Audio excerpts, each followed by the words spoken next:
ስላየችና ስለሰማች እዛ ጎል ወይም እዛ ወጥመድ ውስጥ ከምገባ ሞቴን እመርጣለሁ ብላ በራሷ ወስና ነበርና እንደዛ እያለ እሱ ሲኩራራ እንግዲህ የናቁት ያረጋል ራቁት ይላል የሀገሬ ሰው ሲተርት ማለት ነው። እና እንግዲህ ይሄ ቀርቀቧ አፍ ከሱ በቀር ጀግና ያለ አልመሰለውም እና በሚኩራራበት ጊዜ አይታችሁታል።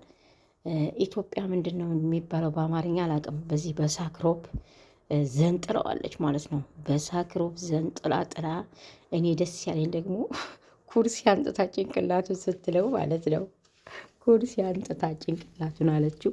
የተዳፈነውን እሳት የታመቀውን እሳቷን ተወጥታለች። ከዛም በኋላ እንግዲህ ቀጥታን የወጣችው ግቢውም ማለት ነው።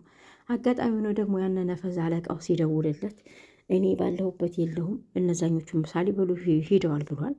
ምናልባት ኤፍራታና ጽዮንን ያገኟቸው ይሆን ወይስ አምልጠዋል? ሁለታቸውን የሚያግቷቸው ይሆን? እኔ ግን የምለው አያግቷቸውም፣ ያመልጣሉ። ምክንያቱም ኤፍራታ ያለችው ጽዮንዬ ነይ ቶሎ ከዚህ እናምልጥና ከዚህ ቦታ እንውጣና ሁሉንም ከዚህ እንውጣ ነበር ያለቻት። ምክንያቱም የጽዮን የመጀመሪያ ጥያቄ ኤፍራታ እዚህ ቤት እኛ ቤት የእኛም ቤት የገዛው ሰውዬ ጋር ምን እየሰራሽ ነው ነበር ያለቻት። እሷም ደግሞ እኔም በእርግጥ ላታምኚ ትችያለሽ፣ አትወጂኝም፣ ግን ከዚህ ቦታ እንውጣና ሁሉንም ነገር እነግርሻለሁ ነው ያለቻት።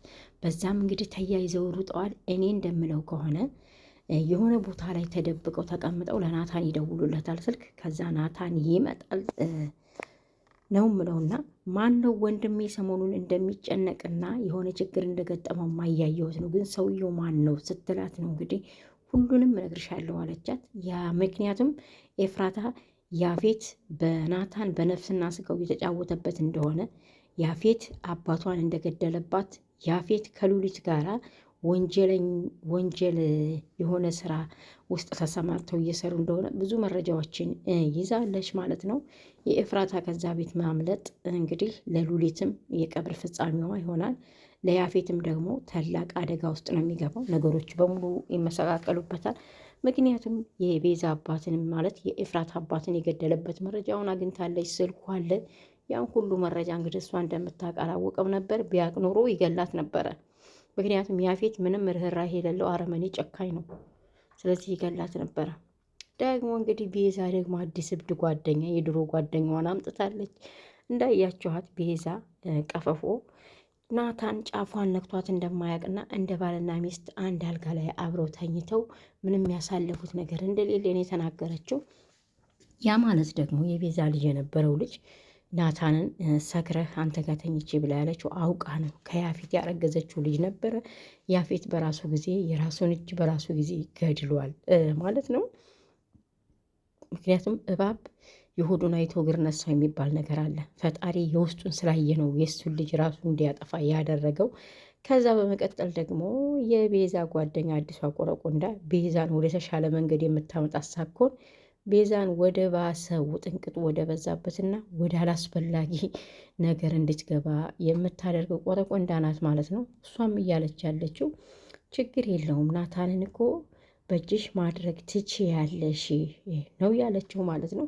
እሷም ደግሞ እንዴት አድርገሽ መስተፋቅርና ስራ እንዲህ ስትላት አይ እንግዲህ እንደዛም ሊሆን ይችላል ብላለች። እንግዲህ ቆሻሻነት ማለት ነው፣ የመዝቀጥ።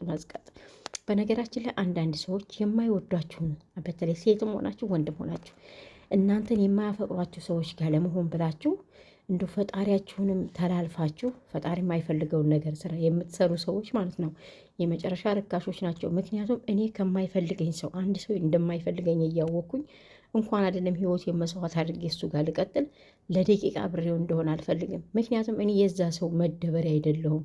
ያ ሰው ታሞ አቅሉን ስቶ ነው እናንተ ጋራ በፍቅር አበድኩ ከነፍኩ እያለ ያለው። እናንተን ግን እንደ መደበሪያ እንደ ቃቃ ጨዋታ እየተጫወተባችሁ ነው ማለት ነው። ስለዚህ ራሳችሁን በራሳችሁ በነፍስና ስጋችሁ እየተጫወታችሁ ነው ያላችሁት። እንግዲህ ቤዛም በነፍስና ስጋዋ ልትጫወት ነው። በመቀጠልም እንግዲህ ጽዮን ተቀይራብኛለች፣ ጽዮን እንደ በፊቱ አይደለችም፣ ለምን እንደሆነ አላቅም፣ እኔ ነኝ እንደ አባታቸውን ጣቱን ይዤ ፈርሜ ሜዳ ውስጥ የከተትኩት እያለች ትርፍ ንግግር ለመናገርም በቅታለች ቤዛ ማለት ነው። ቤዛ እንግዲህ ከእሷ በቀር አራዳ ሰው ያለ፣ ከእሷ በቀር ብልጥ ያለ፣ ከእሷ በቀር አጭቤና ጠንቃቃ ሰው ያለ መስሎ አልታያትም። ጽዮን ግን ቤዛን እንግዲህ ርቃት ሂዳለች ማለት ነው። ስለ ቤዛ ምንነት ትክክለኛ ምንነቷና ማንነቷን አጥንታና አውቃለች።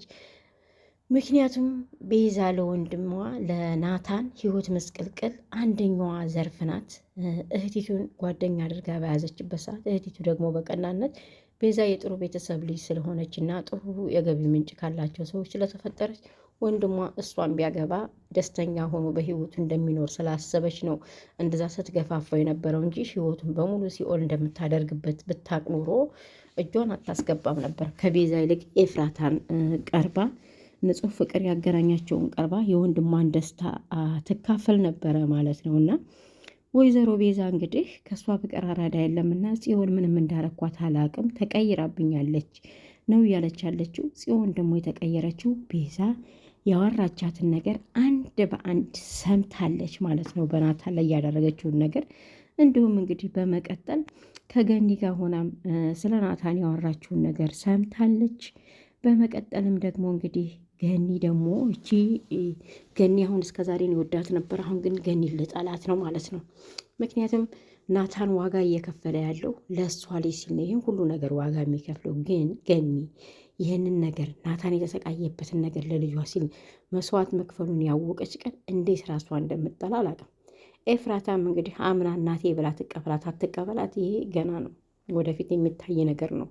ግን ገኒም ልጄ ከጠፋች ጀምሮ አንተ ህይወትህን እያጣጣምክ እየኖርክ ነው፣ ልጄ በጠፋች በወሯ አገባህ እያለች ስትለው እሱም ደግሞ እሷ የምትለውን ለመስማት አሁ የተሻለ ህይወትና የተንደላቀቀ ኑሮ መኖር እኔ አይገባኝም፣ እንዲህ ምን በወጣኝ ኤፍራታ የራሷን ፍላጎት መርጣ ሄዳለች ብሎ ነው መልስ የሰጣት። ገኒም እንግዲህ የሆነ ያልሆነ ነገር ስትቀባጥር ናታን ደግሞ በሰከነ አንደበቱ እኔ አውቃለሁ ኤፍራታን ወደሽ አይደለም ወልድሽ የዚህ በር ላይ ጥለሻት የሄድሽው ለራስሽ ያሳለፍሽውን ነገር አውቃለሁ። ግን ማንኛውም ሰው ከጀርባው የሆነ ነገር ሳይኖረው የሚወደውን ሰው ጥሎ እንደማይሸሽ እና ከሚወደው ሰው እንደማይርቅ መረዳት ለምን አቃትሽ ብሎ ሲጠይቃት ድድን የሆነችው የምትናገረውም የምትለውም ነው እየጠፋባት ማለት ነው።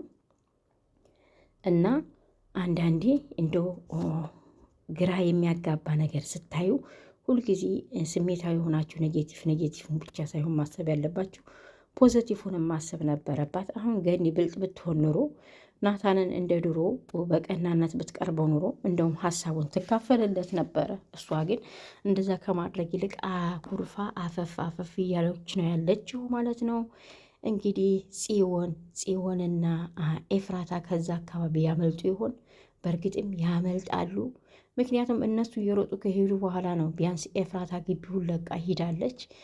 ጽዮንም ደግሞ ሰፈራቸውን መግቢያ መውጫውን ምን እንደሆነ ስለምታውቅ በሆነ ሲስተማቲክ በሆነ ቦታ ላይ ሂደው እንደሚደበቁ ተስፋ አደርጋለሁ። የሚሆነውን ነገር ዛሬ አብረን የምናይ ይሆናል። ሐረግ ድራማ እንግዲህ እንደ ስሙ በጣም ሐረግ የሆነ በጣም ውስብስብ የሆነ ድራማ ነው። እስኪ መጨረሻውን አብረን የምናየው ይሆናል። እውነት ለመናገር እውነትም ሐረግ ነው። ትክክለኛ ስም ነው የተሰጠው። ምክንያቱም ነገሮችን ስታስቧቸው በጣም የተውሰበሰቡ ነገሮች ናቸው ማለት ነው ውዶቼ። ለአሁኑ የነበረኝ ቆይታ ይሄን ይመስል ነበር። በሌላ ፕሮግራም እንገናኛለን። ወዳችሁ ፈቅዳችሁ ስለምትከታተሉኝ እጅጉን አድርጌ አመሰግናችኋለሁ። መልካም ጊዜ። አላህ ሱብሃነሁ ወተዓላ ሀገራችንን ሰላም ያደርግልን፣ ድሀ ተበደለ ፍርድ ተጓደለ የሚለውን መሪ ያምጣልን እያልኩ በዚሁ ሰናብታችኋለሁ። ቻናሌን ሰብስክራይብ በማድረግ አበረታቱኝ። እወዳችኋለሁ። መልካም ቀን በያላችሁበት የዓለም ዳርቻ ሁሉ የአላህ ህዝነት በረከት ራህመቱ አይለየን። ስደተኞች አላህ ብያለንበት ይጠብቀን እላለሁ ውዶቼ። መልካም ቀን ይሁንላችሁ። ርቄ ከወንድሜ ቆየው ስንከራተት ጸንቶብኝ ህመሜ